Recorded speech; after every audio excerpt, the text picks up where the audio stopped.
നിങ്ങളുടെ സംഭവം ആക്രി കൊടുത്തിട്ട് ഭക്ഷണം കഴിക്കും. അതെ ഗൈസ്, ഈ ബാംഗ്ലൂരിൽ ഒരു സ്പെഷ്യാലിറ്റി ഉണ്ട്. ഇങ്ങോട്ട് എത്തിപ്പെട്ടാ പിന്നെ ഏതൊക്കെ വഴിക്കൂടെ കാശ് പോണെന്ന് ആർക്കും എത്തിപ്പിടി ഉണ്ടാവില്ല.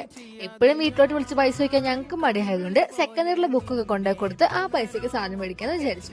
ഇത്ര റേറ്റ് കൊണ്ട് വന്നില്ല ഞങ്ങള്.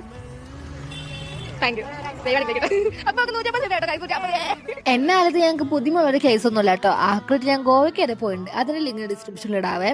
10 രൂപയുടെ ഷെയർ ഓർഡറാണ് നിങ്ങൾ വന്നെങ്കിലും ഇവിടെ എത്തിപ്പിടി ഞങ്ങൾ വൻറിച്ച. അപ്പൊ പിന്നെ എന്തായാലും ഞങ്ങൾ എല്ലാവരും ഒരു അൽഫാം വെച്ചങ്ങ് കാച്ചി. ഇത് ഞങ്ങളുടെ ജൂനിയേഴ്സ് ആട്ടോ, എവിടെ പോയാലും. അങ്ങനെ അവളോട് ചാറ്റ പേപ്പറൊക്കെ പറഞ്ഞ് ഞങ്ങൾ ഞങ്ങളുടെ സമ്പാദ്യം ചെലവഴിക്കാൻ പോവാണ് ഗൈസ്.